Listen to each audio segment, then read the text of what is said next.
Hello and welcome to this week's Devil in the Detail podcast. I'm Rob Parkinson and I'm here talking all things. So for Devil's joining the show this week, as ever, we've got Paul Parkin. How's your week been, mate? Anything exciting going down? Obviously with Euros fever. No podcast last week. What have you been up to? Yeah, it's been a strange one, really, hasn't it? No rugby league, but lots of football on random days. Obviously England, which is, I'd love to say exciting, but that's probably not the word to use. But yeah, it's just been sort of football crazy the last week or so. I was trying to work out what I've been doing. I'm currently trying to organise myself for next week, which obviously many of the listeners will know is Catalan, and we'll be travelling over there next Wednesday. So this time next week, I'll be hopefully sat somewhere a little bit warmer than I am right now for some reason, even though it's July. So yeah, I've just been organising stuff, buying a few new bits. And that's really it. It just seems to have flown by since the Saints game, but that seems like ages ago. Quite bizarre, but yeah, nothing too thrilling. Just yeah, trying to get myself organised, make sure I've got my passport, my documents, and all that kind of stuff. I know what I'm going to be like going on traveling. All right, I've got a few people on the same flight, but I'm traveling on my own, and that could be an absolute disaster.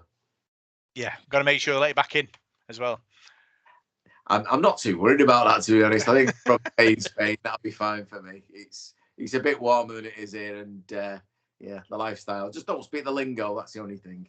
Well, all you need to know is well, it's not in your case, kind of a pint of lager, not for you anymore. No, this is going to be a strange one. First time I've probably gone away properly and not drank, and especially with these load of nutcases that are going. It's everywhere I go, there'll be Salford fans in a bar. Go, hey, having a drink? No, not for me, thanks. But yeah, I'll make sure to stick to the soft stuff, and I might remember it better than I normally do. Come back and go, what was I doing? Yeah, so I might have something to report. You can be the sober, sensible one for a change.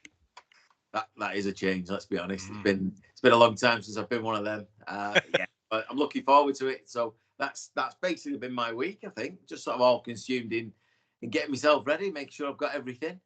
Still ordering a few bits. Got a couple of bits to come tomorrow. And yeah, maybe the odd surprise. But yeah, I'm looking forward to that now. Yeah, I had a busy week last week. Talking to Curtis Goddard, the CEO of the Copperheads. Fantastic interview with him, and also Colin O'Dell, which is their head coach. Really good interview with them both, telling them what's happening with the Copperheads. 4 wins on the spin in their division, top of the table, Parky. So they're looking potentially grand final in the next few weeks. Well, who knows? Could have we could have a connection there. We could both be going to a grand final this year. You never know. No, it's brilliant. I mean, I love the development. I know there's been an international in the last week. I say an international. I don't want to get into that, but I'd love to see the game really kick off in the States. I think it's the audience there, the amount of athletes they've got. They do the whole college and university thing, and people don't always make it in their chosen sport, whether it be American football or whatever, baseball or whatever. And they're just athletes and they want to carry on. I think there's a place for rugby league. And if it kicks off in America, the world will take notice, and that's what we really need. And our tie-up, obviously, with the Copperheads as a club is brilliant. I know we've got them all over the world now. It's a great step forward, and if we can help them, then hopefully in the future, America being the power that it is, it may turn around and help us. You just don't know. There might be someone over there who thinks that the two clubs working together might work under one umbrella, and who knows. But yeah, no, fantastic. I'm sure meeting up with them guys was chatting to them was eye opening, I suppose, because to see how the game's sort of trying to develop over there against mighty sports. But I mean, you imagine the amount of people who watch the Super Bowl and that kind of thing. The Americans are all consumed by it, trying to get into that market. So yeah, it'd be interesting to see his thoughts. I know you obviously put out a podcast about it. So anyone who's not listened to it, give it a listen. Yeah, I urge, like Parky said, if you haven't listened, tune into that pop-up. Fantastic chat telling us all about the plans and how we want the game to develop in America, and how the Copperheads are hopefully going to be at the forefront of that. So very exciting times for them over there. But on this podcast, we've got loads to go at, Parky. We've got to look back at the Saints win, our ladies win at Hull KR, our wheelchair team's first win at Sheffield, all the big news coming out of the club, and then the previews of the games this week as our ladies are at home to Leigh, and the men's team, Paul Rowleys' team, are at home to Hull FC. So should we kick it off with a big win against St Helens? So Salford Devils were victorious at the Salford Community Stadium. They beat St Helens 20 points to 18. Parker, 2 tries for Dion Cross, 1 for Callum Watkins and 1 for Chris Hankinson. And Paul Rowley's men roll on in the 6th. Look, it's been over a week, hasn't it? The way I felt this time last week, I don't think I thought we were Penrith. Honestly, there wasn't a team in the world that was going to stop us after last week's win. What a performance! I know, obviously, we go through the scores and everything in a bit, but when Saints took the lead near the end, and you're thinking, yeah, typical. That's Saints doing what they do, and what a gallant effort from Salford again. Give yourself a pat on the back, and I didn't want that. We didn't deserve that. We were by far the better team, much in the way we were against Wigan early in the year. We lost that through a couple of mistakes. I thought we don't deserve this. I think we outplayed. I thought we outthought them and outfought them. And some of the performances were absolutely magnificent. And in the conditions and the crowd and everything about the day was fantastic. And the way we won the game, we basically out St Helens. We did to them what they've done to so many over the last 10, 15, 20 years. And to do a double over Saints, first time in our lifetimes, that's phenomenal. Really was. What an effort. And just prior to kick off, losing Tim Laffey in the warm-up, that could have been devastating to our whole game plan. He's such a massive threat. We took him out. We stuck a back rower in the centres. And you want to know, and our second rower, who ended up playing there, was better than their first starting centre. So an unbelievable effort all over the park. And once again, it just showed to me the spirit in that team, that they don't care who they're playing. They're not interested. Every time you watch Paul Rowley being interviewed or anyone from the club, you get asked questions like, oh, but you must want more of this, you must want more resource. What's it like being the underdog all the time? I don't think they see themselves as underdogs. I genuinely don't. I think they go out there and think that we're the match for anyone. And if we get our best 17 on the park whenever we can, we're a very, very dangerous side. And that game last Sunday just proved to me how far we've come and how good we are. And I say it all the time, on here, it's us that need convincing, us fans. And if we're not convinced yet, I think we all need to take our head for a wobble, because that is unbelievable. Yeah, really important win for me as well, because you're in the 6, you're in the right side of the league table. You've got to keep winning, and that's what we are doing at the moment. Keep putting up performances, keep winning games, and if you continue to do that, next 3, 4, 5, 6 weeks down the line, when it comes to the business end of the season, and when we're usually scrapping around looking for the odd win to try and get us in the 6, we're safely in the 6. And then maybe, because I know Paul Rowley on other podcast talks about players having to be rested because they can only play so many games in a year, or many minutes in a year. Possibly, if we do the business now and are safely in the 6, then he might be able to rest the odd player in the run-up to that playoff series. Obviously, a lot of games to go yet, a lot of time to go yet before he starts thinking about that. But beating teams like St Helens at home, it's a message, Park. It sends a message out that we are a team to be feared. Absolutely. That point you've made there about the resting of players. I didn't know that rule until I heard Paul Rowley mention it on that podcast. And as much as I understand that they're trying to protect players, look, as I think it was John Wilkin who said, someone like Mark Sneyd plays in a dinner suit. He's not worn out. He's not tired. He's not hurt.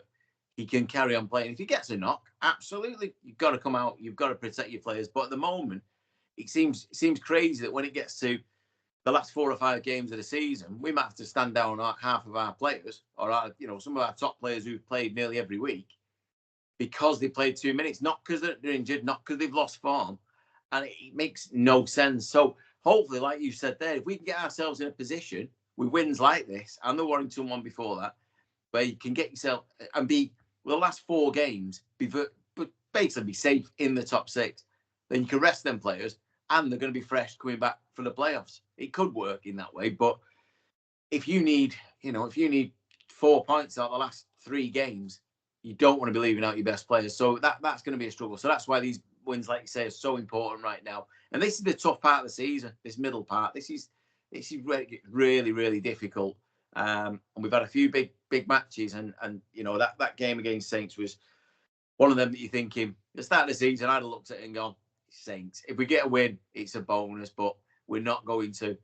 That's not the way it is it? We are good enough to beat Saints. We're good enough to beat anybody, I think. There's only Wigan, really, who've, maybe got an edge on us. But I think, like you say, I think that game was so important to just get them points on the board. Leeds got a win, keeping up the pressure.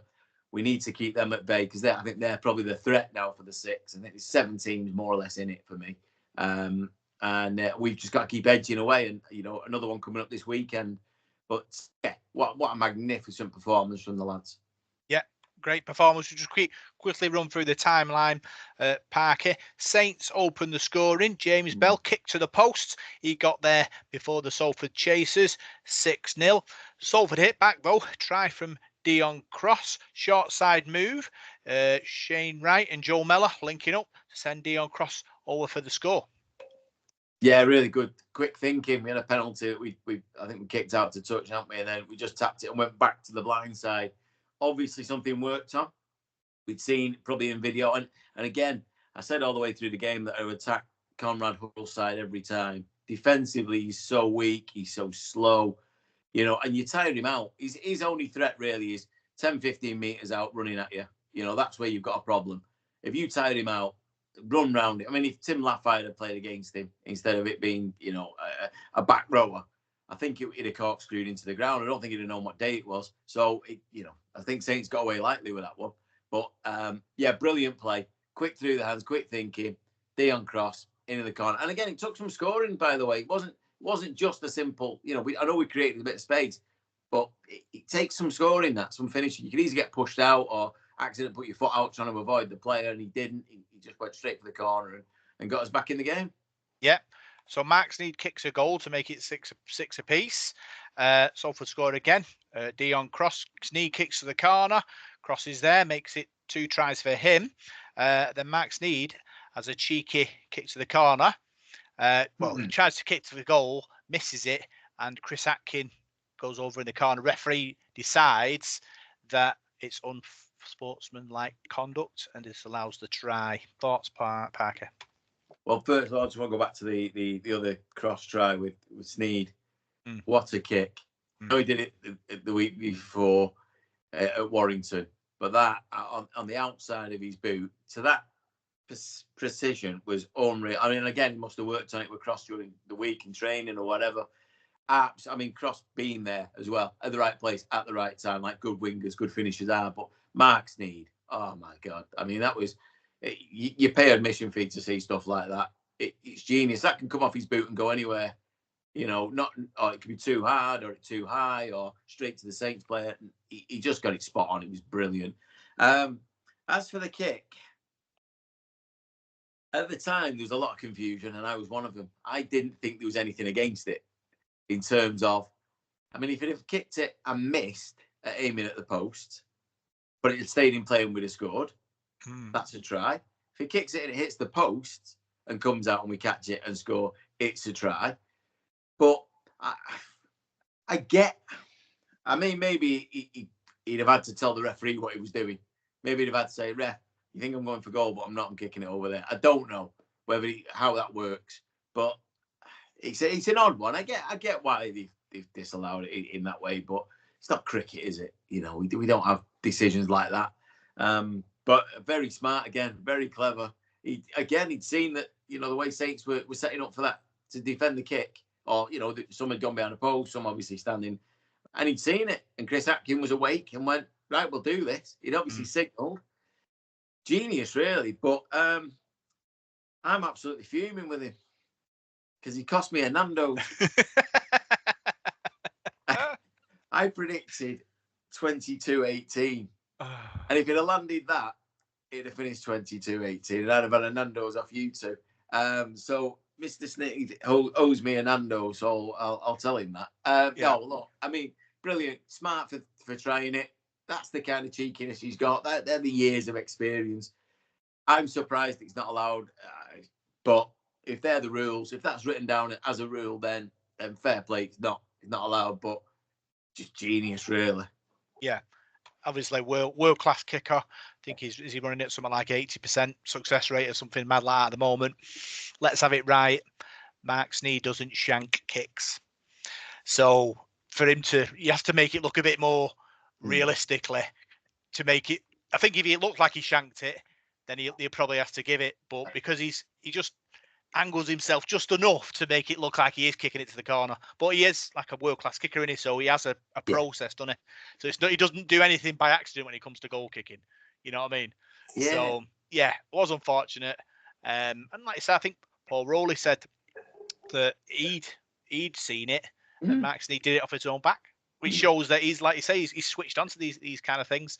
And it's that 1% in it. That's what makes the difference. You know, later on in the season, something similar might happen, and they'll get it right this time. Absolutely. I mean, the only thing I'm thinking, I'm not condoning cheating, by the way, if that's the way it's seen. Maybe he could have slipped or took a dive as a kick. That's what I mean. The ref might have gone, oh, hang on, he slipped here. That's why he shanked it over there. Yeah. Play on, but I don't know. I mean, look, he's just clever and smart. And let's be honest, he raised the smile, didn't it? Yeah. Just the cheekiness of it. And if it had come off, and if it was in the rules, I mean, wow, to try it and to make it come off. You know, other teams could try it. They just haven't got that. You know, maybe Leeds with Reece Martin, and there's very few kickers in the league that could do that. Put it exactly where he wanted it, like that. And it's like, I think it's like one of them things where you get a piano player and you tell them to play it wrong. It's very hard to do. If you can play a piano, to tell your brain to do it wrong is difficult. So for him, he's looking at the post going, I've got to nail it, and then going, oh no, actually, I'm going to kick it over there. It's against everything that he does. So yeah, but brilliant. I mean, you just got to love him, haven't you? He's just such a character, and he loves it. You can imagine him just coming up with that in his head, going, you know what, I'm having these here. But yeah, sadly it didn't count, and it could have been costly in the end. It was. But yeah, it was for me. Yeah, but fortunately we got away with it with a Mark Sneed kick. So swings and roundabouts. Yeah. So 10-6 at half time. Saints score next. Curtis Simonen goes over, bursts the line, goes over for the try. Salford hit back, try from Callum Watkins, kick to the corner. I think it was Nenny McDonald under it. Chris Hankinson's in the way of Callum Watkins, had to hurdle him and goes over in the corner for the score to make it 14-12. Yeah, what I will say is the Saints tries in the second half. I know it's easy to say, but I spoke to Paul, Mr. Whiteside, after the game, and we both agreed that I think everyone around me, the only way Saints were getting into our half or near our line was with penalties. And there was a couple of very, very dubious decisions given that went against us there. But that's the game. I'm not, we won in the end and it didn't matter. But to keep coming back, that's the thing. Not to let your head drop, not to think things are going against you. It's just, right, we go again. And then again, that kick, Nenny McDonald, Leeds Rhinos, what on earth? This guy, I said it a few weeks ago, didn't I? He's world class. He really is. And everything he does, I mean, for the last try, which we'll discuss, the ball, it's unreal. So, yeah. And then you've got Callum, who was magnificent on Sunday. He just rolled back the years. I mean, I know he's consistent everywhere. What I think of the guy. He's just brilliant. If you watch him closely, he does everything. Those little bits, like you've just said there, them little percentages that you need to be a top player, to be that extra. He's got them all, and he's still got them now. And then he gets on the end of that, like you say, nearly killed Chris Hankinson on the way through. I think if he hadn't scored that, I think Chris Hankinson might have got an extra tackle on his count for that, because he nearly brought him down. But again, great speed of thought, good dive into the corner, like them days when he was a centre. And that was the other thing I was going to say, by the way, about the centre thing. We ended up pushing a player out there when we had a ready-made centre that we could have put out there in Watkins. Paul Rowley decided that that's not right. When Laffey didn't play, Callum Watkins could easily. I mean, he played for England in a sense in the World Cup just 2 years ago, so he's still got that. But Paul Rowley obviously knows the importance of having Callum Watkins in that position as a leader, and so I'm not questioning Paul Rowley, believe me. So yeah, brilliant, great try, back in the game, and the pressure was back on. And I think at that point, Saints probably thought these aren't going to go away now, and that's where you expect Saints to click in. And I've said it before, and Paul Rowley said it in the past, that Saints will keep you in a game for 60 minutes. They'll keep you in an arm wrestle. They'll tire you out. They'll make you think you're going to shout. And that last 20 minutes, they'll tear you apart. We tried it at their place, and we got over them. And we did it again this time. So I think Paul Rowley's taken something out of the Saints playbook. And we're doing to them what they do. We keep teams in a game for a while. People had to go at us about the London performances. I think that's not what we do. I think we tire teams out. It's not about just going out and scoring and blasting teams off. It'd be great if you could. But these teams aren't dummies. They watch us. They know what we're going to do or try and do. So keep probing, keep tiring them out, and eventually the chances will come late on. And that's exactly what's happened in the last few weeks. Yeah. I think Callum Watkins is a fantastic edge defender as well. Yeah. And I think with rugby league, you've got to have solid defenders on that edge, because if you don't, it will probe down that end. And I think Paul Rowley probably thought, well, I need that protection there. So I think it was, really important. Obviously proved right, with the win. Very much so. Saints did it back though. Penalty from Mark Percival ties it up at 14 each, and then Percival scores a try. Potential knock on in the build up. Salford, say defence just sort of sat and waited for some millisecond, which allowed the Saints player to make the break. Percival was in support. There was a little bit of a chat about double movement, but he did have momentum. Saints led 14-18. Yeah, I've no problem with the grounding at all. I think that's a try. If you start scrubbing them off for that, you might as well stop, playing the game. There was a knock on. They did knock on. It was simple as that. The referee gave a penalty. It was a knock on. He dropped the ball, and that's it. And they got the other end. And at that time, I'd said to my mate who was sat with at the times, we look a little bit jaded. We started to just drop off a little bit. And that way he went through, we did hang back. We did just give him that extra fraction of time that you don't give good players. And he made us pay, and rightly so. They maybe shouldn't have been in that position, but we were tiring a little bit. We looked, and that's at that point where I thought, yeah, this is reminds me of that Wigan game where we've just run out. We just haven't got that little bit more that you would have with an extra 5 or 6 players in your squad to rotate, to give a bit of a fresher, whatever. But not the case. Not the case with this Salford side. And but I thought, the Saints fans started celebrating at that point. I think we were heads down a little bit as fans, not as players, but thinking, yeah, that could have just killed us. Yeah, reminded me of Jamie Lyon for Saints a few years ago. Exactly the same. Broke our hearts, that did. But not this time. Not this time, Parker. Wonderful flowing move. We talked about Callum Watkins. His ball to Nenny McDonald was brilliant. Obviously, like a centre, he knows how to give it and when to give it and how and where to give it. Unbelievable. And then, like I say, with Nenny McDonald striding down the wing with Ethan Ryan in support, we were on our feet. Yeah, that ball from, that straight away though, we kept the ball alive. We weren't going to die with it. We were in our own half against St Helens, and we thought, what it doesn't matter. We're going for this. We need to score. Simple. We're not going to score from here doing anything else. There's no point kicking down the pitch to them because they'll just drive it back. You're going to give it Wellesby, who's a dangerous runner. So we kept it alive. And like you say, Watkins got that ball out, and then Nenny McDonald drew the man, and then that out of the back of the hand pass. Just perfect. He tried one earlier on in the game, hadn't he? And it went to ground, and it just didn't quite work. But this was perfect. And then the speed of Ethan Ryan, by the way, I knew he was quick, but he looked absolutely rapid.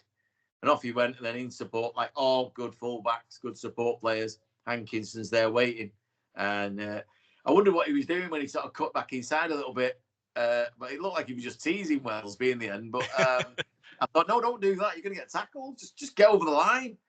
Tie the game up. I mean, maybe he was thinking if I get close to the post, it makes it easier for Sneedy. But I don't think that's something you worry about that often with Mark Sneedy. I think just score the try and he'll do the rest.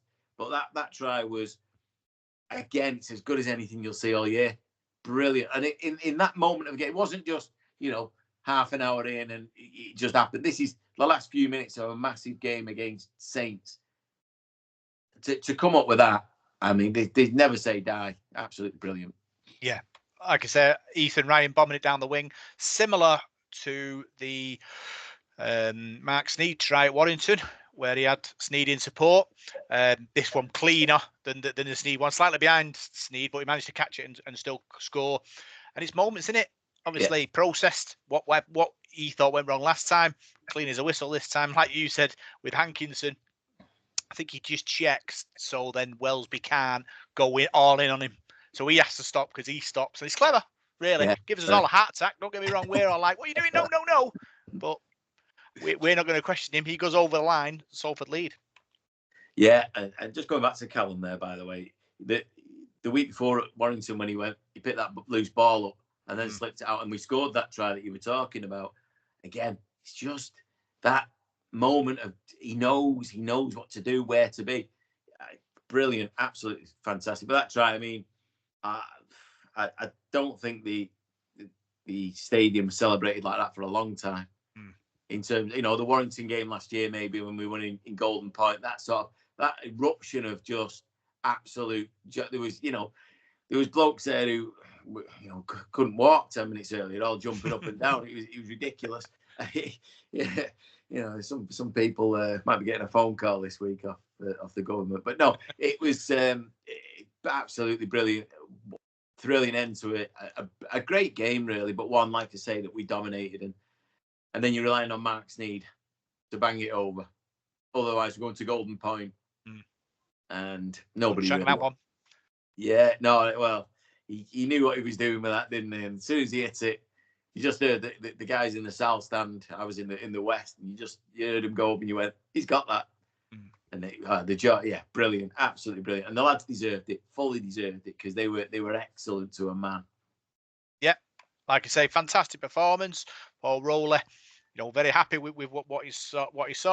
Stats wise now, Parker, completion rate. Salford were at 93, Saints were at 81. Tackle bursts, 37 for Salford, 28 for Saints. Errors, 9 for Salford, 11 for Saints. Tackles, 262 for Salford, 287 for Saints. Meters, 1,153 for Salford, 980 for Saints. Post-contact meters, 656 for Salford, 551 for Saints. And missed tackles for Salford, 28, Saints 37. Wow, that completion rate. If you're completing at them kind of levels, you're going to be very tough to beat. You're giving the opposition nothing virtually. Again, that's incredible. And because of the way we play, the way we do keep the ball alive, we throw it about, you'd expect the errors to be a lot higher. And I mean, one of the errors we made obviously was Chris Hankinson's drop ball early in the game. I think it's the first mistake he's made while he's been at Salford. I think he's been absolutely flawless. So, I'll forgive him that. That's not a problem. But that completion rate in the 90s, that's ridiculous. Against St Helens in a game of that kind of impact. One thing I haven't really mentioned, I know we've mentioned Cal, but I thought the forwards were unbelievable. Coming up against a pack like Saints, they made big meters going forward, which is something we cry out for week in, week out, and they were magnificent. And I mean, the whole team were, but the backs are the ones that get the acclaim because they score the tries, they do the flashy stuff. But them forwards, they were magnificent on Sunday. Yeah, top tackles for Salford. Tacklers Sam Stone 22, Callum Watkins 25, Oliver Partington 31, Shane Wright 34, Joe Mellor 38. We talked about Sam Stone moving into the centres with Tim Laffey being out injured and obviously having to man mark Conrad Hurrell, who is a big unit. So 22 big tackles there. Oliver Partington's always up there, in the top tackles 31. Shane Wright 34. What a force he is. And then, I mean, Shane Wright's he's one of those, I've said it a lot. I mean, I mentioned that, I learned this off Cal Harrison years ago, that he's one of them players that you just need in a team. Just does that work that nobody really sees. Nobody notices Shane Wright. He's not. He isn't Callum Watkins in that way, but he also he's not. He's not one of the big prop forwards trundling it forward or anything like that. He just does the dirty work. He does the stuff that if you haven't got a player like that, you haven't got a team. He sweeps up all that mess.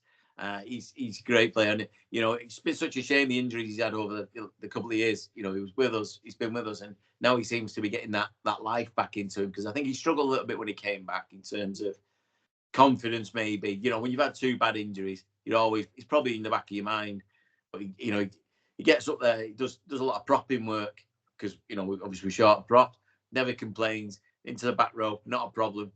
Great player, super. So you need him in your squad, definitely. And we've got a gem there in Shane, and the other one you mentioned there was Joe Mellor. Wow, who knew? Who knew? I mean, he's done what 30 odd tackles there, 39 tackles or something. 28. I mean, I can't wait for the attacking stats, because every time he picked the ball up, he looked a threat, and near the end he nearly scored again. He made about 2 or 3 clean breaks. He's been potentially, besides probably Nene, the signing of the year for us. And I'll be one of them that said, what are we signing him for? He's a 30-odd-year-old halfback. We'd signed Cust, we had Sneed, we had the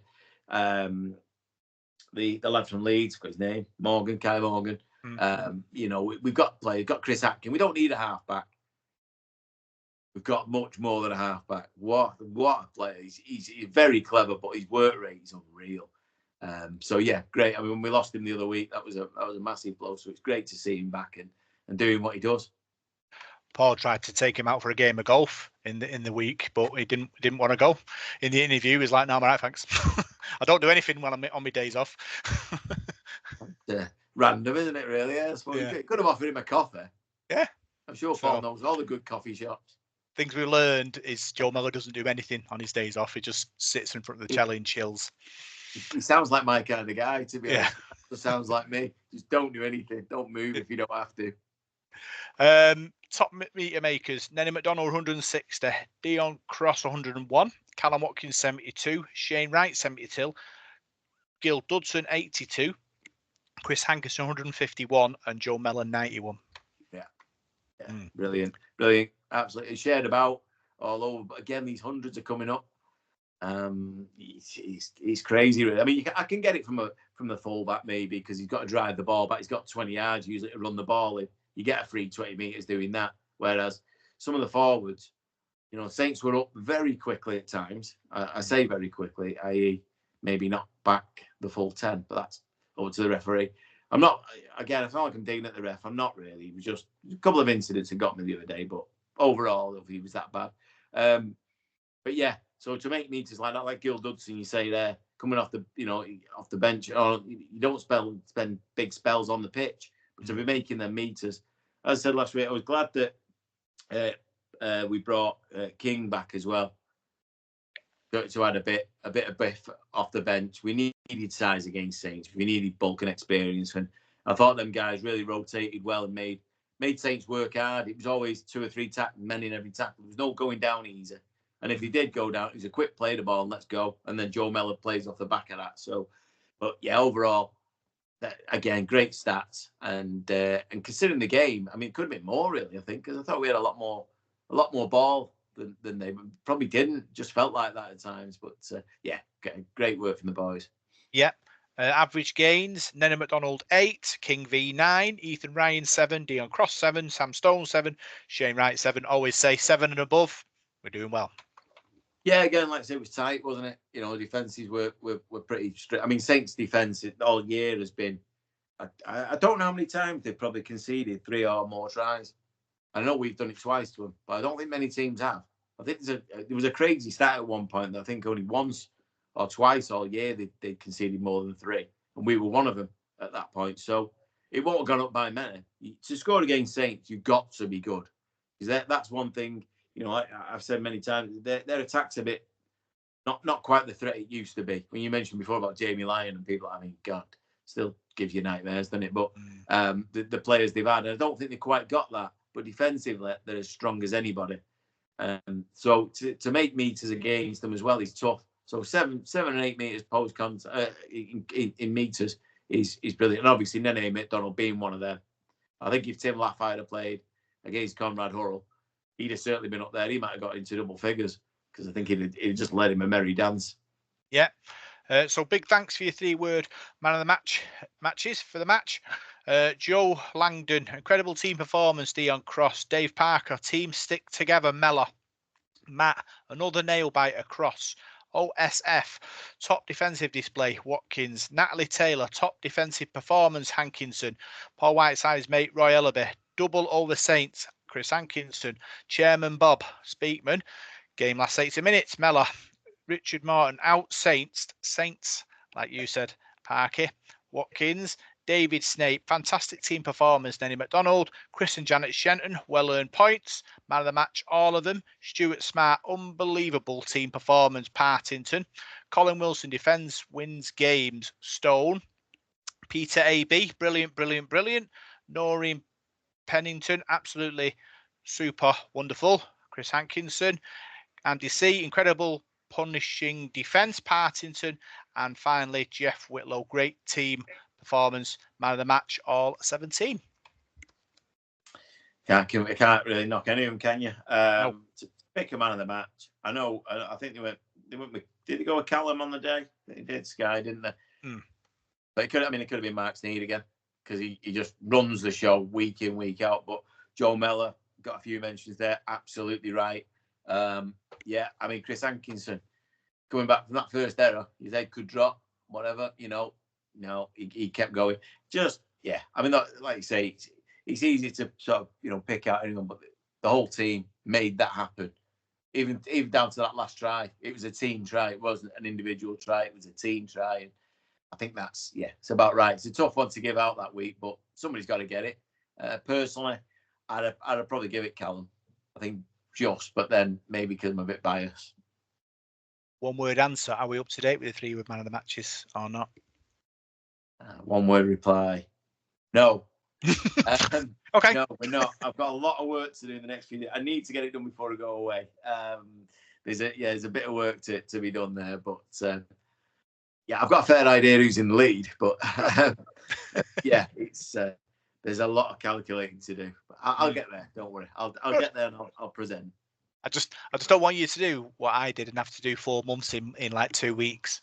I don't want you to be there, Parker. I don't want you to be in that crazy moment. We're not that far off, believe me. I think we're probably 2 months. Yeah. So that's a lot of scrolling through a lot of X, Twitter, whatever you call it, to find the results. But I'll get it. Don't worry. I'll do it. I've got to, let's be honest, I don't do much else. Thoughts and prayers for Parky for the next couple of weeks. Let's move on to our wheelchair team. Yes. They recorded their first victory away at Sheffield Eagles. They won 14 points to 28. Parky, obviously a new team, recording the first win away from home as well. I know Sheffield have 2 teams, a red team and a gold team. So I think it was the red team they won, was a fantastic achievement for all. Yeah, it's brilliant, isn't it? It just shows that, it's sort of paying off, isn't it? The more they get to play together, the more they get to learn how to do it. But I was delighted when I saw it. I really was. It was because I know these guys, they do it because they love it. They love having, it's a bit of fun, and but sometimes you just need a reward, don't you?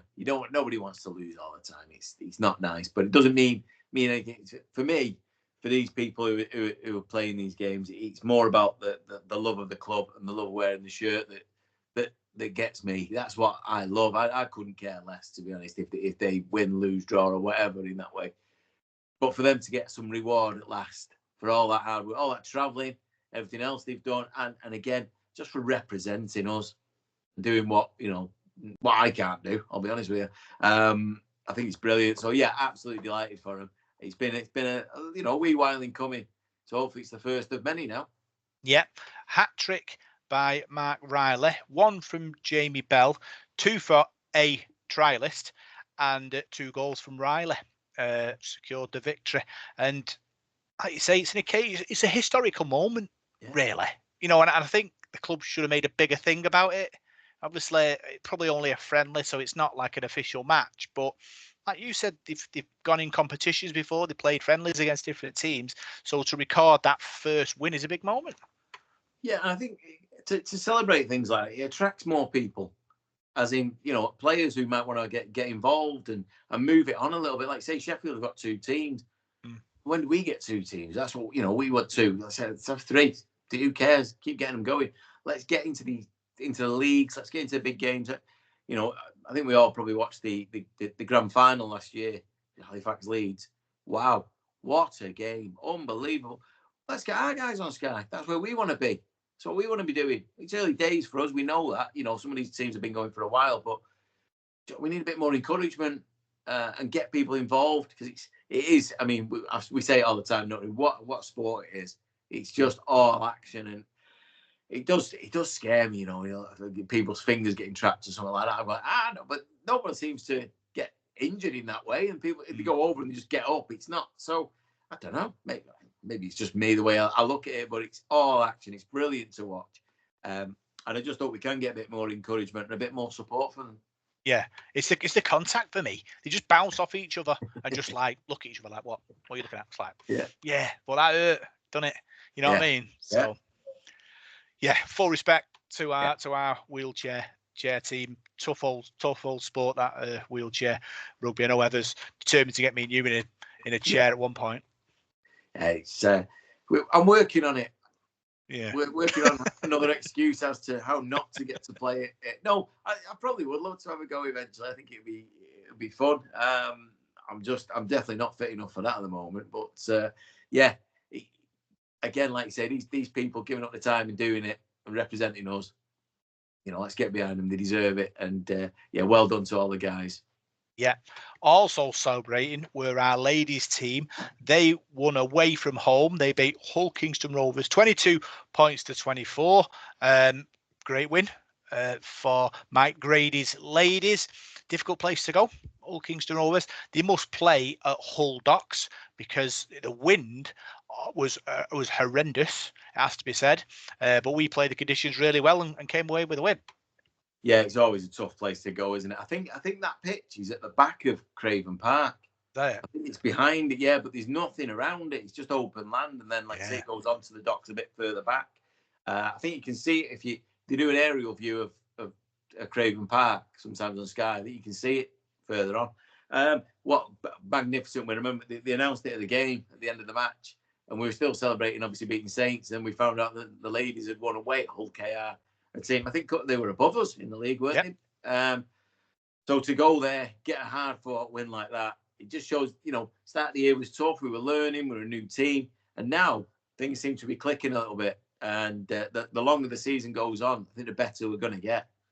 Yeah, Salford opened the scoring through Grace Ray. Captain Taska Corrin came across the line, fed it to Alex Simpson, who sent Ray away from 30 metres, sort of flat the fullback away, went over for the first goal, 4-0. Yeah, one thing I've noticed from the highlights we saw was the ball movement to that flank, to that right-hand side, their left, creating space, drawing people in, and then just offloading at the right time and finding that gap. And once she was through the gap, I don't think anyone was going to stop her anyway, the fullback being there or not. But it was a great opening try and a good, you need, when you go away to games, you need to get off to a good start. Because if the opposition get on top of you at their place, it's always going to be difficult, especially somewhere like Hull, who have, I don't know, I think they're putting a lot of effort in at the moment into all their levels at Hull KR. So, get off to a good start in the game. It gives you a bit of a boost and try and kick on. Yeah, Captain Taska Corrin doubled the lead near to the line, jinked over to the score to make it 8-0. I think she's been injured for a part of the season, come back last couple of weeks, been brilliant. Castleford, she was sensational, and again against Hull KR, making differences. Yeah, she's one of the key players because of all them that we lost. She's been there, she's seen it all with us. She knows the club, she knows everything. And she's basically a leader. She's probably the ladies' team Callum Watkins in many ways. She's versatile. She'll move anywhere. She'll play anywhere. She'll do what she needs. But she does lead from the front. I don't know what she's like off the park, whether she's a talker, whether she's, but on the pitch, you just follow her example. Because every week she's probably the best player on the park at times. Yeah, so more devastating running from Tasca Corran. She gave it to Alex Simpson, who went over to make it 12-0 Salford.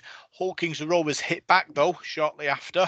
Kind of a crash ball near the post, big on small, and Hull Kings and Rovers back in the game at 6-12. Yeah, I don't think we'd numbered up quite right at that point. I hadn't seen the build up to it, so whether we were caught out further down the pitch and we were still, maybe scrambling at the line or whatever, we looked like we'd been caught out by something there, which is unusual. But yeah, I mean, if someone's running at you from that kind of distance, it's hard to stop. Care how big you are.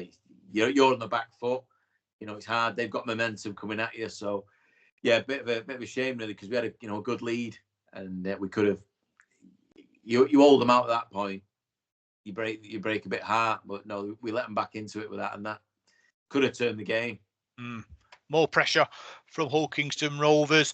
Ball moved wide, come back in on the angle. Salford's defence not able to clean it up, and they went over, made it 12 all at half time. Yeah, again, that's and you give them a bit of momentum. And that's a bit of a worry away from home. And I think I'm trying to think back to that try. Was that comes across and he just to switch it back inside, and then their centre comes in at the angle, just burst the line, and we just can't get to him. Yeah, he's fairly good player, that, to be honest. Yeah, it's not the one I was thinking of. Yeah, again, it's just good ball movement and good, sort of getting bodies in motion, running at the line, giving defenders something to think about, and they did that well. Yeah, that was actually quite a smart try, really. Yeah. So after half time, Hull Kings take the lead. Dummy half dive over the line. I know it's Mike Grady's one of his pet hates that. So that probably infuriated him. 18-12 Hull Kings roll. But then Salford hit back. Try from Grace again. Lovely work by Alex Simpson. Sends her through a gap. She races away to score from 30 metres. Yeah, the Rovers try was soft. Very, very soft. They shouldn't be scoring from there. Shouldn't be doing that. But it's about being switched on at times, and maybe we just didn't engage at that point. But yeah, again, a bit like the men's team, coming back, fighting back, not giving up, not losing heart when they've scored sort of 3 tries really on the bounce to turn the game around.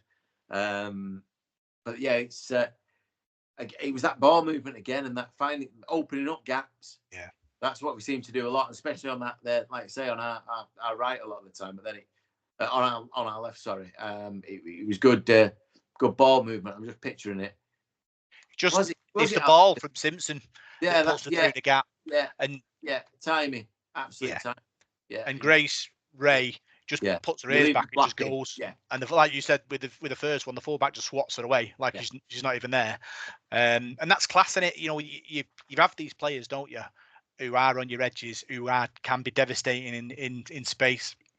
And obviously 2 fantastic tries from her. Alex Simpson then scores for Salford. Weaving run from outside in, goes under the posts. Salford's travelling faithful, all go bananas, and Salford extend the lead. Yeah, and that's to be fair, at that point in the game, that's the killer, isn't it? And again, I think we had something that they didn't in that spirit. I don't think they had enough in them to come back at us. But Alex Simpson, yeah, another one of those players who's so important to it, who's been with us and been through it all.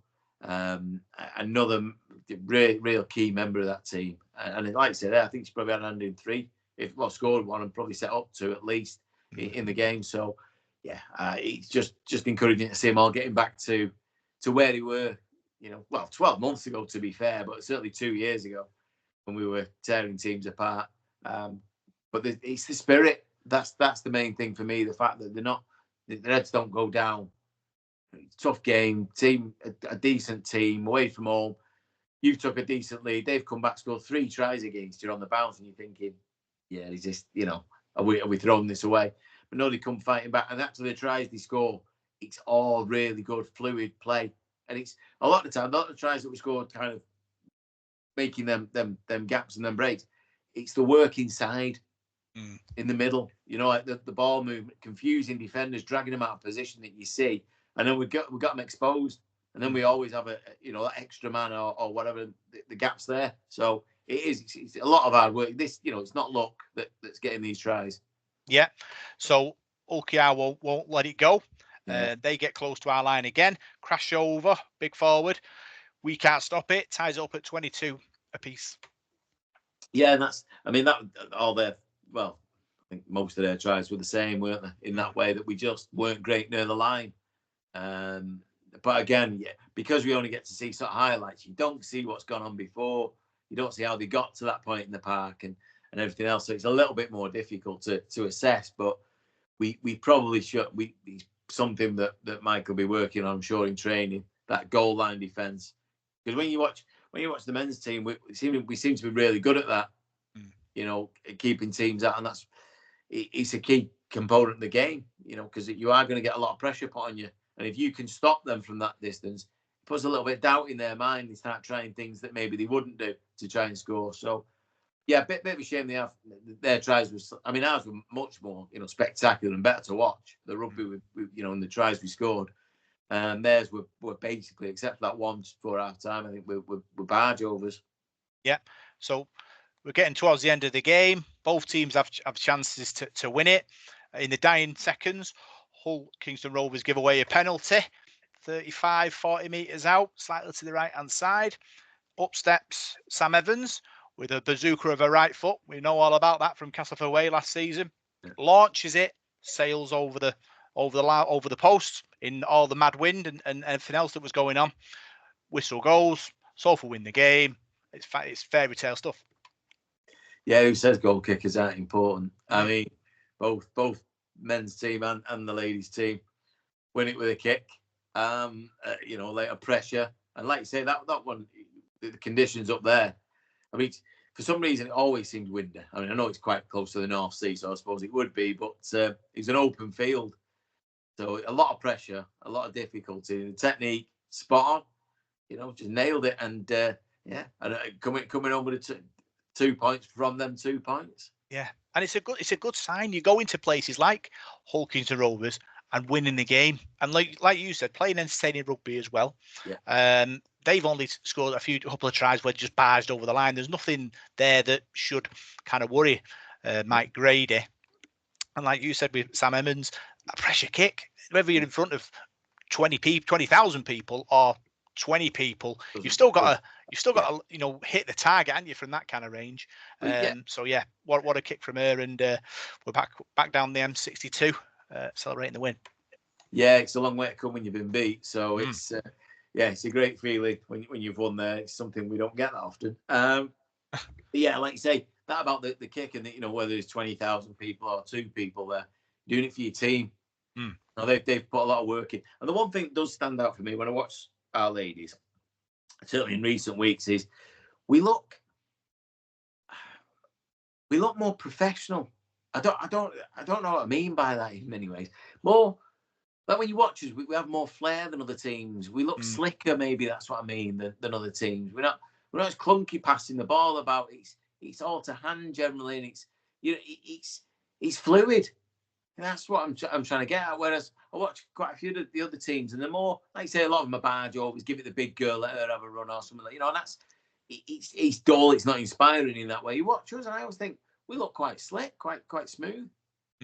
Yeah, I agree with that. I think you try and play, don't they? Yeah. And that's the important thing. I think the Bates ball was a bit more big forwards, crash bang wallop and play off the back of it. Well, I think the Grady way is a bit more like Rowley ball. Just let's promote the edges and we'll see what comes out the other end. And that's I suppose that's the difference in the coaching style. And I suppose the players have had to adapt to that. New coach, new ideas. But we're scoring tries, we're winning games. We've got momentum going into this next phase of the season. With the playoffs to come, teams will be looking at Salford and be worried. Absolutely. And I think it goes back to that DNA.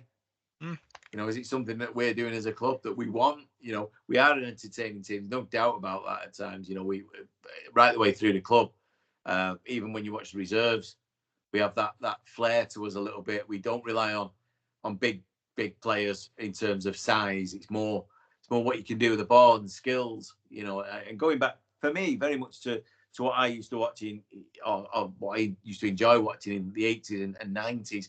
It's a little bit more less, look at the size of him. He's 6'4" and 18 stone, but he's more flair to it, more skill. And I know Paul Rowley likes that kind of rugby, and obviously it looks like it goes right through the club. Yep. So fantastic win for Mike Grady's ladies away from home. Congratulations, and we'll look forward to seeing what happens on Sunday against Leigh, but we'll talk about that shortly. But before that, let's look at all the big news that's come out of the club this week. So, I'm going to start with sad news, really.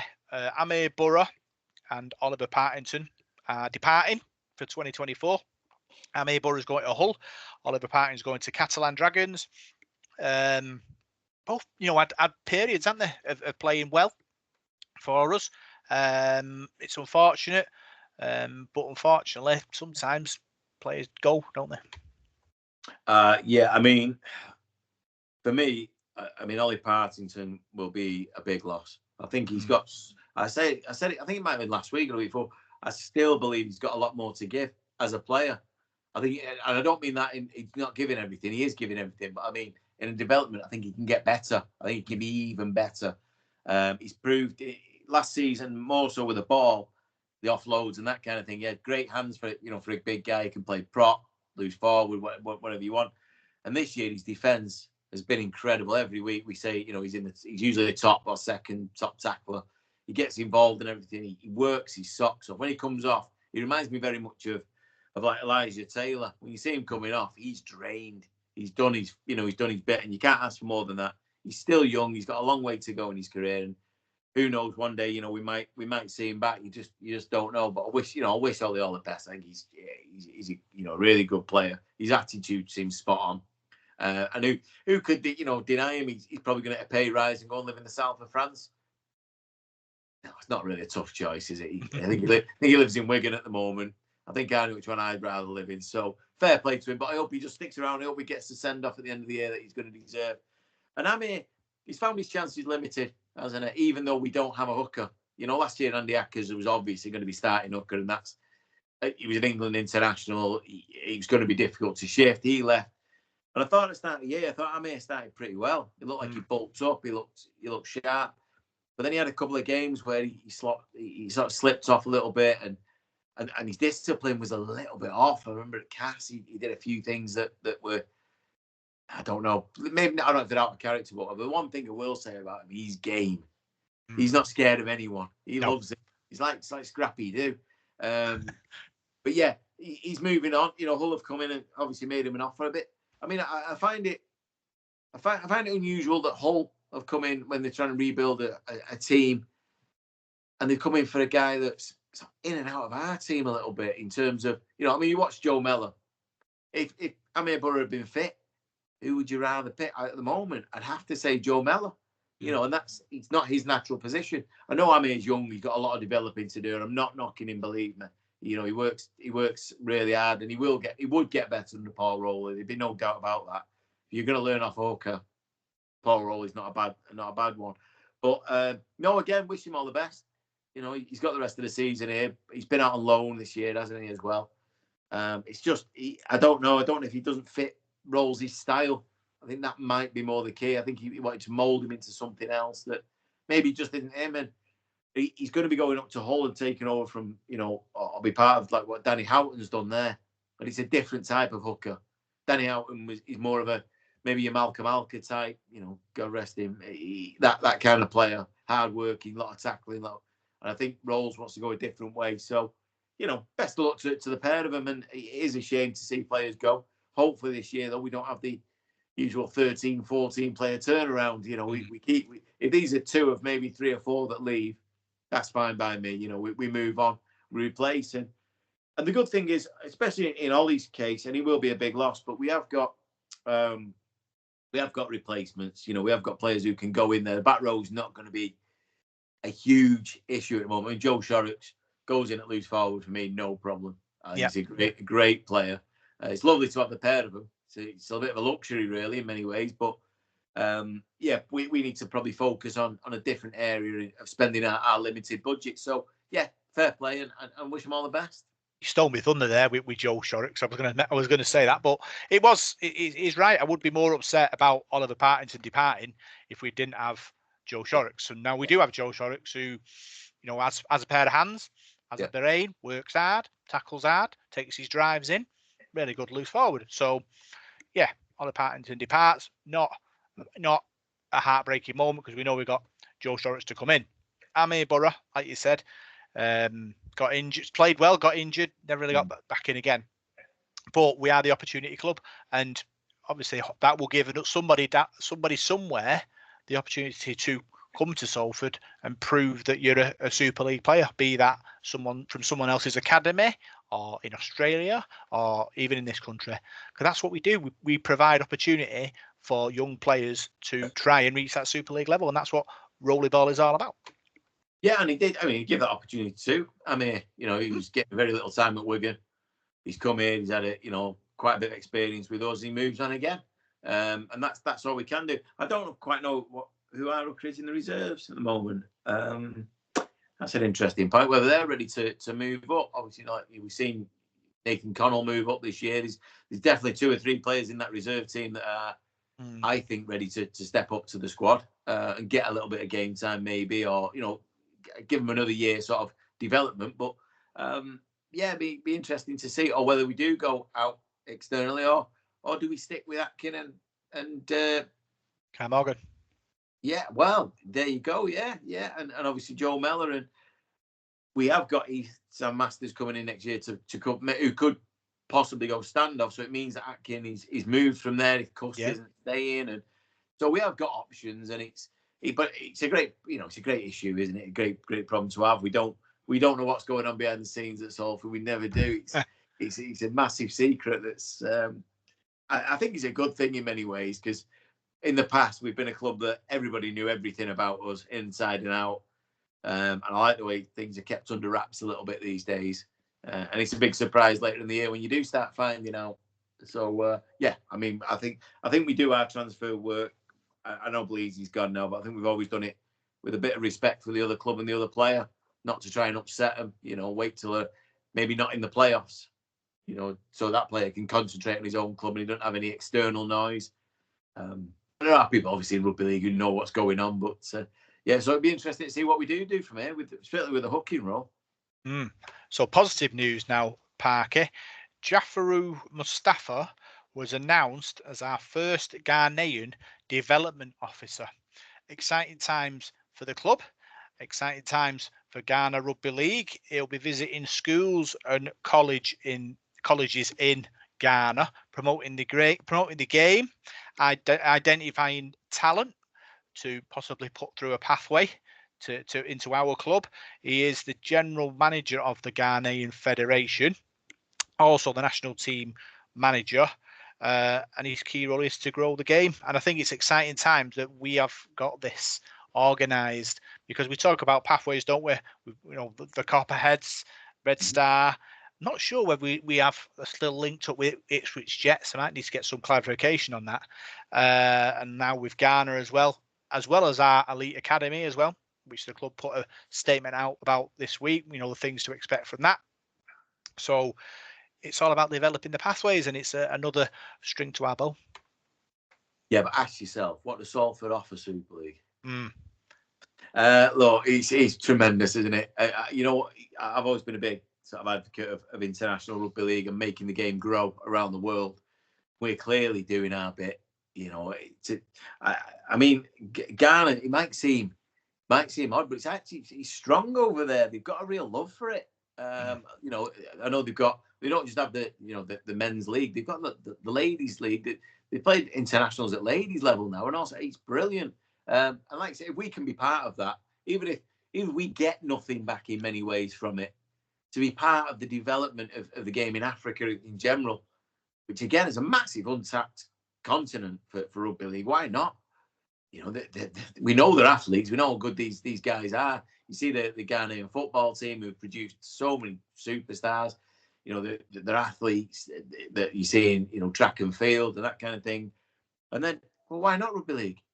we're part of that, and we've got that contact. And if they do come up with an absolute gem, I'm sure we're first in line to take them. If international rules allow, we've discussed this privately, haven't we, about the craziness of it all. But yeah, brilliant.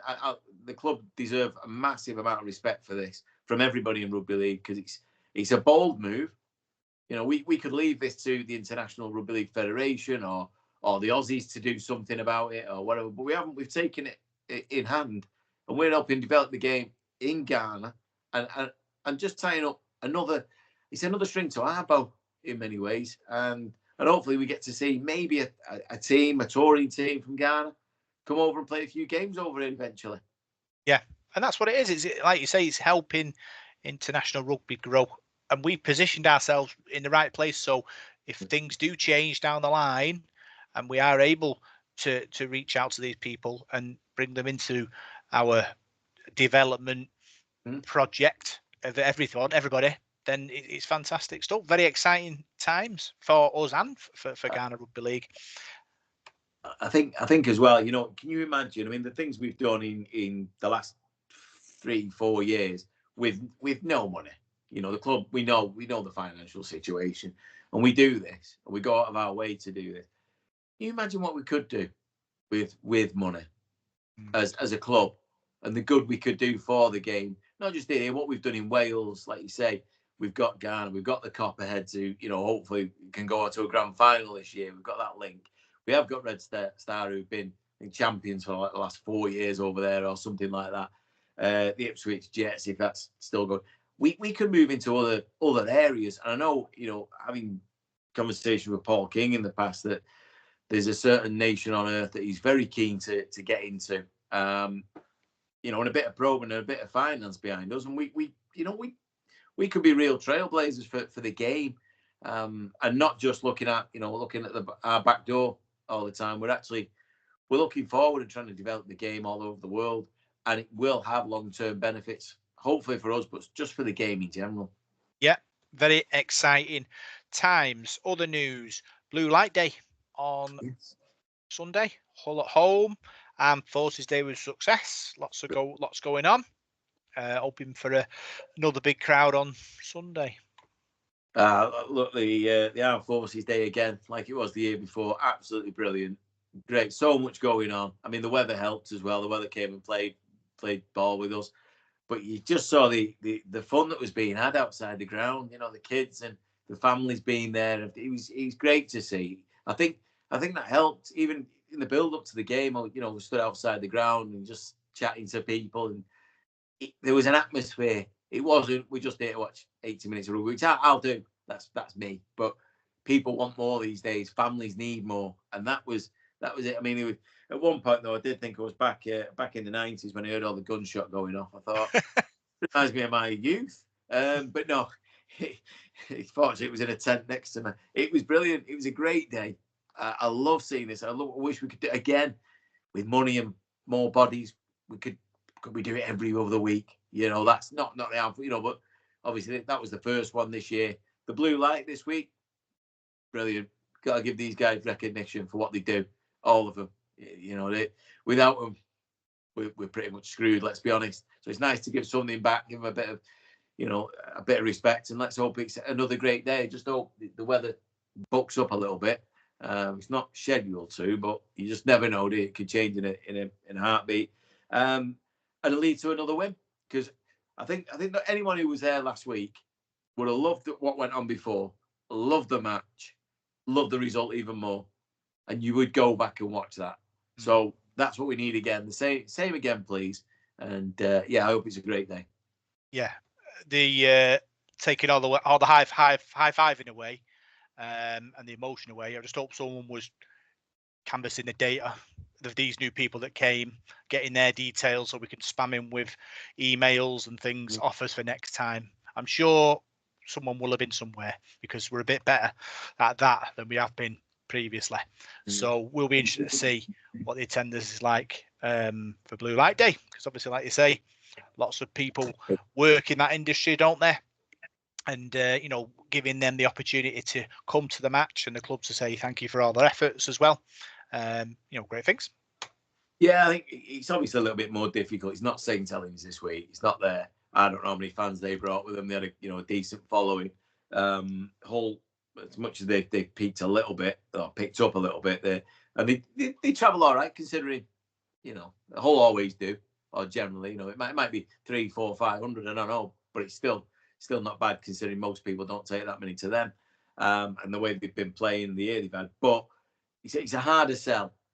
You're going to watch Salford and St Helens, you're going to watch Salford and Hull. It is a harder sell, there's no doubt about that. So I don't think the crowd will be obviously that bumper as it was last time, but hopefully, a lot of them people who were there will come back. And like you say, the people from the NHS and the police and the fire service can come down and put bums on seats and add a little bit more to the game. One thing we haven't mentioned, by the way, was the pre-match with Saints and the Red Devils. Oh yeah. Parachute. Wow. I had the hairs on the back of my neck, and yes, I've got some. We're stood up. I was on my feet. It was unbelievable when they were coming in, and they kept coming. How many is there? I was expecting one guy to come down with the ball, and that was it. And there's like 80 people. I think that's boosted the crowd on its own. And then that guy come down with the huge Union flag. I mean, he got the short end of the stick, by the way. I want to bring that down with him. But that just made me heart. I was bursting with pride watching it. And you can put that on your IMG thing, by the way. Red Devils, we've got our own parachute regiment. Yes. Never mind anything else. So stick that. Never mind a few new chairs in a stand. So yeah, but brilliant. The club did, and everyone involved in it did a great job. And I know we're working with a shoestring, budget and staff levels. So to come up with that the other day was magnificent. And so hopefully this week can be the same success. Yeah, all that razzmatazz, if that isn't add 0.3 to our IMG score, nothing will. So, other things happening. Challenge Cup restructuring. Super League clubs will come in at the third round and play away from home in February, Parker. For me, good idea. Gives everyone a bit more jeopardy because it's always difficult away from home.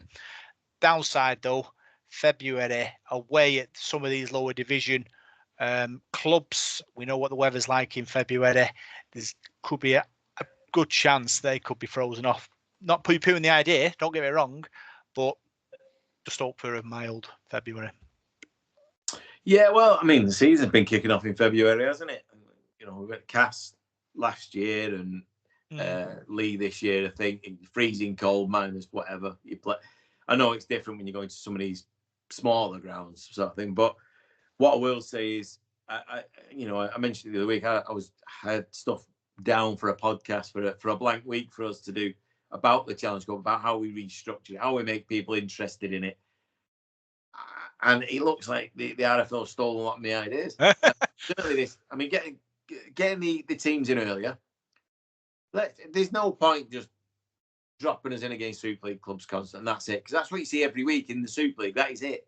I want to see these teams have a crack at us. I know the gap's bigger now. It really is. It's bigger than it ever has been. I think the gulf between Super League and Championship, and certainly League One. But these teams need their day. They need the crowd. Can you imagine Wigan going to, I don't know, West Wales Crusaders or whatever, and taking, even if it's 500, 600, 700, these clubs don't get them numbers. St Helens going playing at Swinton. The budget, they add into the money. I think that's a great idea. Playing away, that is the definite one for me. That had to happen. There is no point sending. We've had Rochdale come to us in recent years. We've had several. It's pointless. It really is. You know what's going to happen. It's going to be a walkover. Very rarely would a Championship team beat a Super League team these days. You've seen London come up. They're a Championship team. They won one game. It's not a great advert when the Challenge Cup's like that. So I think it's a great thing. I mean, I would have made a couple of other rules, but probably I don't know how you would do it. I don't know what you would do. Not that you could only play so many of your overseas players, or perhaps you've got to have so many under-23s in your team, which is difficult for us at the moment because we probably haven't got that many. But something like that where you're leveling it out a little bit, but also it's an opportunity because these guys aren't going to get an opportunity in Super League, a lot of players. so you can use your academies or your reserves or whatever. But I think the away thing is brilliant. I mean, I know for a fact it doesn't matter because we'll probably get Featherstone first, and if we get through that, we'll get OKR away. So that's our Challenge Cup over with next year as well. I've written it, but just to give us a chance of going to see these. We don't see him anymore. When was the last time we went to some of these places? The great days out. It's wonderful to see the game at that level, and I want them to have the chance of the money more than anything, and have a crack at the big boys. And like you say, start of the season, you can catch somebody out. You just don't own a bad money pitch. Sorry, this year was it Featherstone and Wakefield in the cup, and it was an absolute bog they played on. Fev turned them over, and Wakefield have been clearly a much better team this year than anybody else. So, I think it's a great thing, great development, and what was needed. The cup needs a lift. It's been left behind. It's been neglected by too many people for too long. I'm not guaranteeing success. I'm not going to say we're going to put 90,000 bums on seats at Wembley, but it's something new. It livens it up a bit, and it gives these clubs a chance at least of a day in the sun. And I just hope it works out, and hopefully we can learn lessons and move on. And who knows, the year after, make a couple more changes, try and level it out. But yeah, and the other thing is for me, I know we play in February, and obviously the other teams will start before that. I'd actually go a little bit further. I might start in January and cut out some meaningless friendlies. We'll have to wait and see. Because I don't like friendlies. They're pointless, let's be honest. They cost you money. You get nothing really out of them. Half the time you send an academy team to go and play or whatever else. And at least it gives some competition to warm up the season with. So if you go, let's imagine we drew, I don't know, York away, which would be absolutely magnificent to start with. But it's a test. Yeah. Before the season starts, the players will be match ready.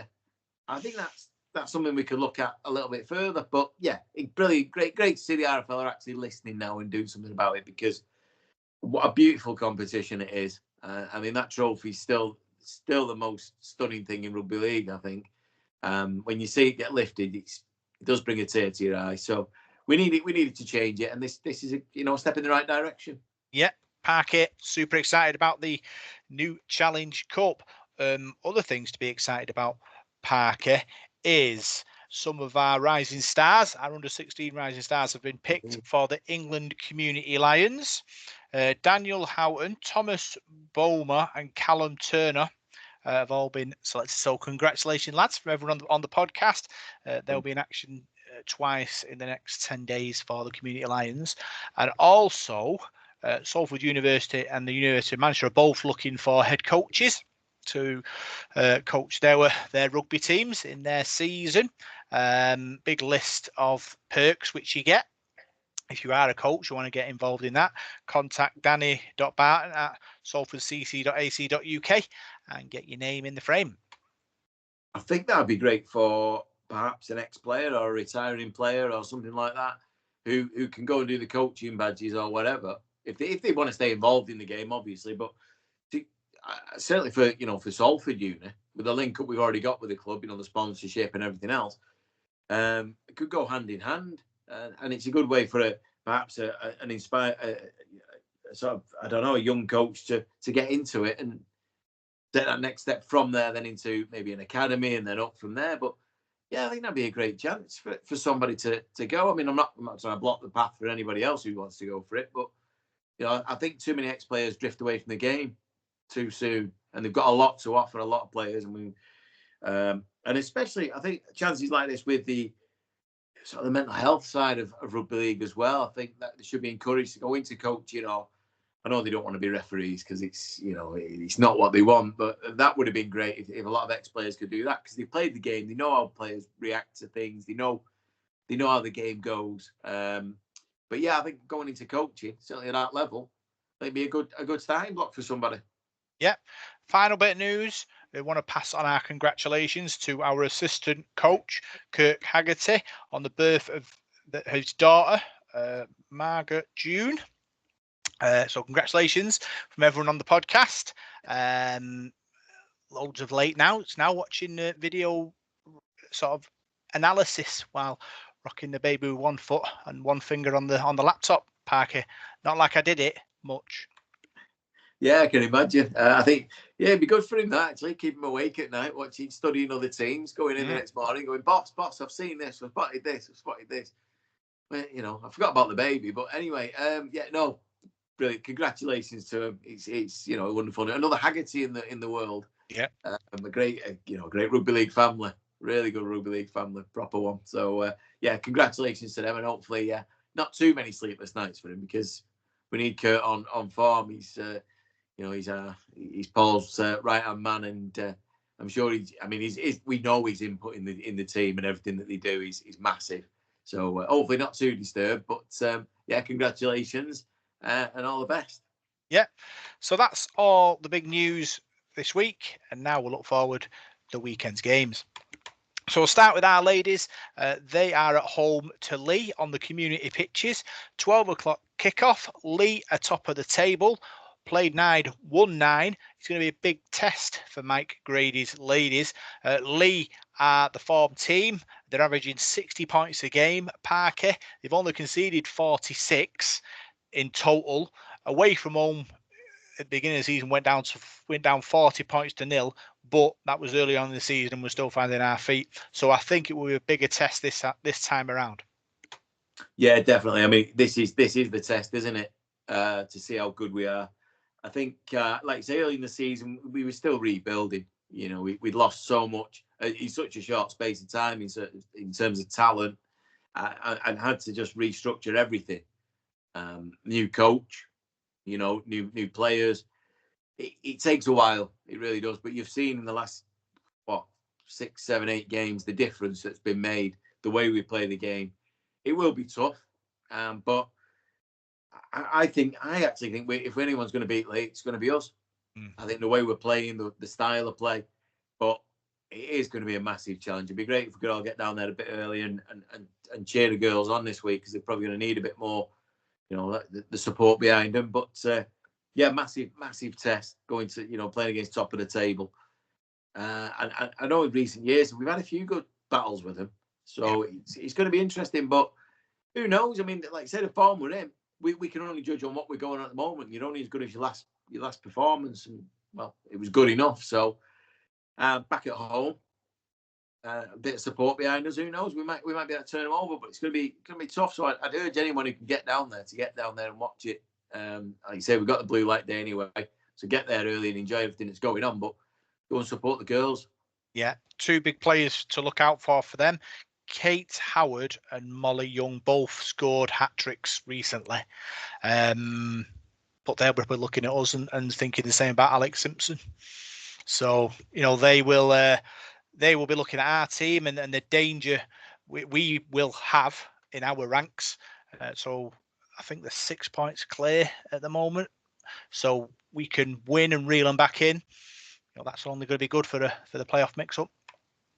Yeah, very much so. Just a little side note on that. So my wife, as you know, has been playing Bastards for fun, and unfortunately she's on crutches at the moment.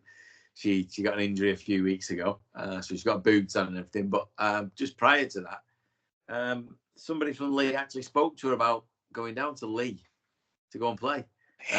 Yeah, so not great. I've convinced her it's not a great idea. But now, anyway, she's out for 6, 8 weeks now, so it's no good. But yeah, so that would have been interesting, wouldn't it? I'd have had a sort of bit of a clash there, wouldn't it, if that had come off? So yeah, no, look, it's obviously nice for her to be approached by somebody, but no, can't go play for them. Sorry, Mike Grady, this is your moment. I think, no, I'm not. No, I'm not encouraging Steady it. head. I'm not encouraging it. Settling everyone down. Come in, use the experience, guide the girls to the glory. No, after the last few weeks have been sort of being a waiter and foot. I'm not having it. So, but anyway, yeah, it's going to be a great game, really is, and to and a local derby as well thrown in. So yeah, I'll try and get down there as early as I can now, and I think I'll watch that. Hopefully the rain holds off, because you do get wet if you watch them there, sadly. But yeah, should be a great game, and let's hope we can pull it off and be the first to beat them. Yeah, But like I say, two good teams. They've got good players. We know we've got good players as well. So it's going to be a cracking contest, like you say.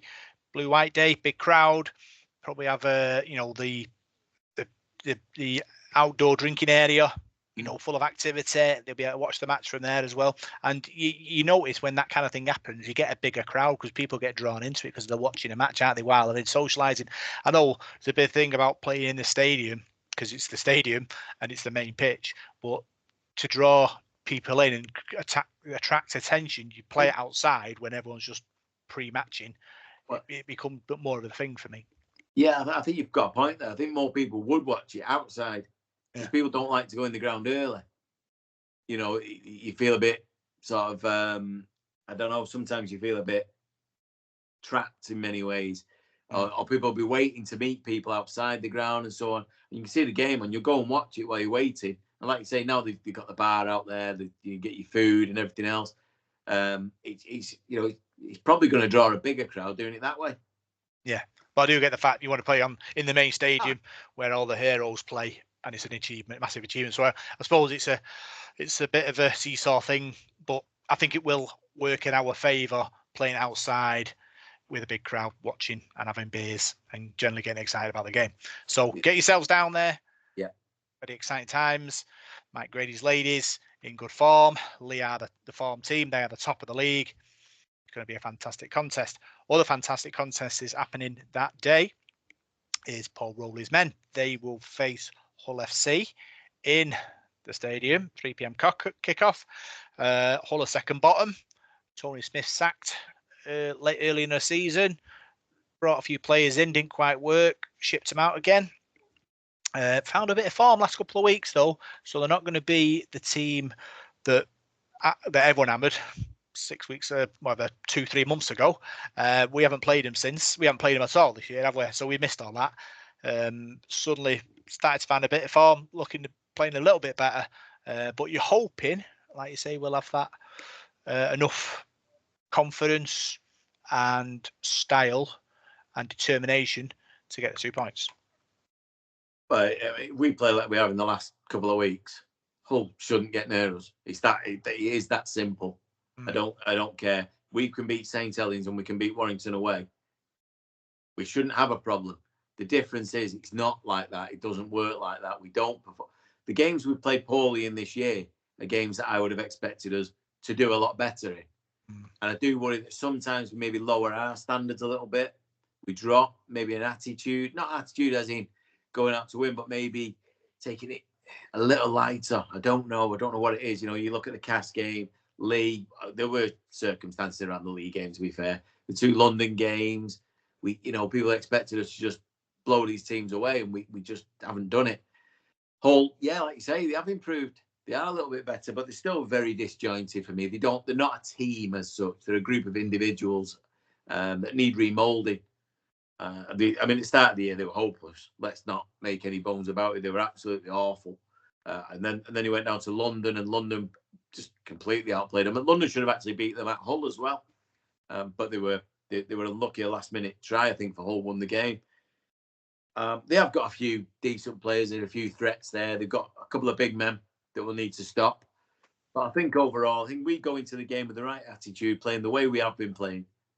We should go over the top of them. We really should. I think we're probably a little bit too quick, a little bit too clever, and confidence is a massive thing. Massive. You can't buy that. That's I don't care how much skill you've got. If you're getting beat every week, it's not going to do you any favors. And I think we're in a completely opposite position to them at the moment. And I fully expect us to go out there and win. It's very rare that I'm overly this confident, but if we perform like we can, we'll beat them, and that's how it is. Score prediction time. Thoughts? Yeah, having said all that, I don't think we'll blow them away because we've not blown teams away really all year, and they are getting better. So I think I've done my Parky's picks this week, and I can't remember what I've gone with. I think I've gone with 26-14. 26-14. Now he's probably a little bit tight on us. I think we might win by a couple more, but I'll stick with it because that's what I've gone with. I don't know what's happening. I think I'm hearing rumours that maybe Timmy Laffey might be out for a while. Not had anything confirmed, so I don't know. So that's a blow. But then if Ryan Brierley's fit, you stick Ryan back at fullback. You put Chris Hankinson back in. You put him in the centre. You've lost, you've lost not an awful lot there, and it's, the team's back to where it was. So I think that's the main thing. It's just keeping players fit at the moment.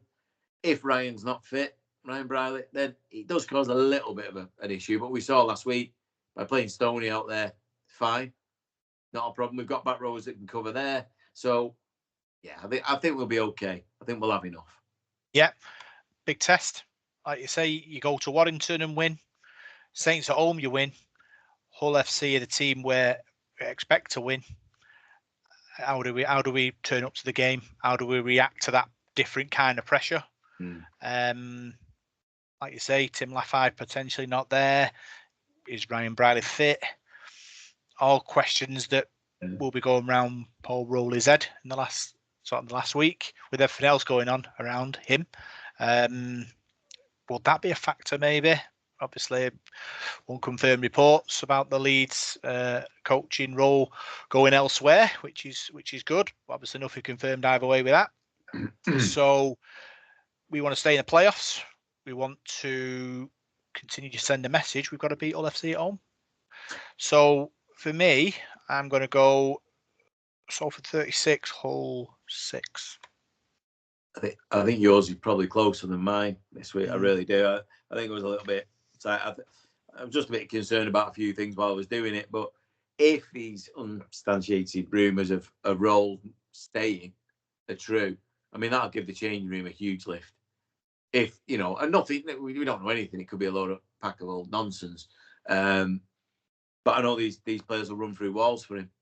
So if that is a little bit of, because they'll know, the players will know, people in rugby league talk, we don't need to know as such. We're the outside, but those on the inside might know. Some of the players, I'm sure Ryan Brierley, who knows Paul Rowley very, very well, might know something. And if that's the case, can you imagine the lift it would give the lads in training to know that the man who's created this, who's built this team, who's got us to where we are, is committed to these lads, to these boys. It'll give them a massive lift, and it could actually help us, rip Hull apart just to show how good we really are. It might be a load of nonsense, he might sign on the dotted line for Leeds tomorrow. Nobody knows, but we've just got to hope and pray. And if it is true, I'm getting the open top bus out. What price do you put on legacy? That's the thing, isn't it? It's you're building a team that can change the future of the whole club. I think, is that something? Paul Whiteside talks to Paul Rowley more than I do.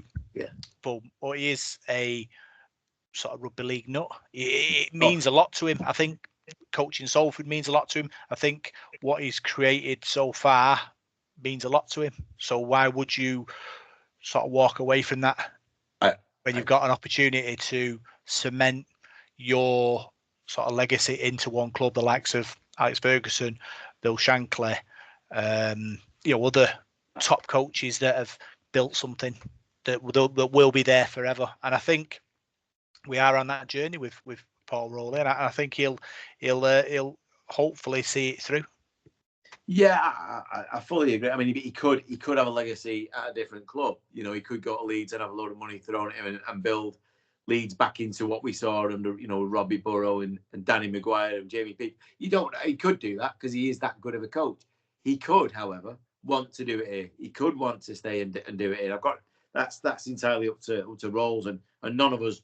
He owes us nothing. You know what I mean? At the end of the day, it's his decision. But I think what you've got with Rowles is someone who's very loyal, and he'll be loyal to his players. He's convinced a lot of these players to come and play for him and come and play his way, and they're happy. You see that? You look at Nene McDonald, a man who was at Leeds who just didn't like it. King Vuniawa didn't like it at Leeds either. He said, "Odd one that, nearly Tuilola here." Anyway, but but they come here and you see the smiles. I mean, I went up into the club after the game last week, and the players come in. They're all happy. The families are happy. they're going around talking to the fans. There's a vibe that he's created. This is his. And he's got to go and do that somewhere else if he wants. He goes to Leeds. It could take 2 years to clear out the dross that they've got there. The players under contract that nobody else would want to pay that kind of money to. So in that 2 years, it could all go badly wrong. It's another way of looking at it. I think Rowleys, I think he's committed. I do. I think he's a loyal man. I think he'll decide. He'll do the right thing, but I think he'll stick by his players. I really do. And that's the only thing we can really hope for.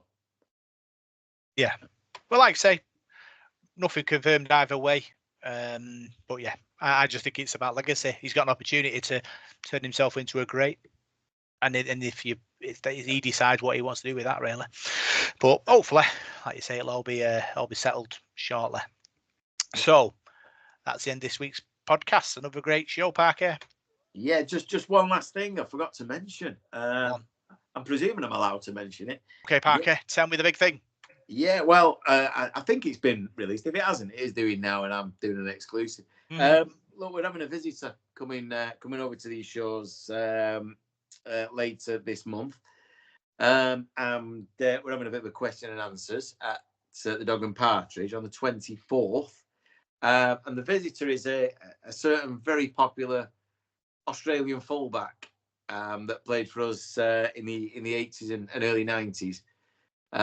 I forget his name. He's some kind of, I don't know, tall guy, wore a skull cap sometimes. I can't remember what his name was. It's something like Gibbon or something like that.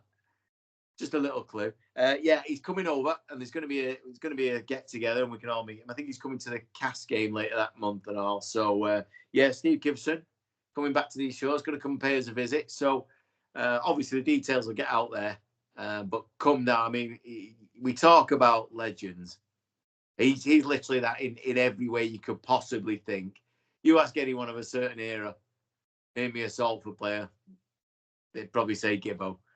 What a character, what a player. So yeah, so just thought I'd better announce that he's coming over, and we'll all get together and have a meeting with him. Yeah, so exciting times. Keep your eyes on social media, all about that. So no other big news at the moment to tell.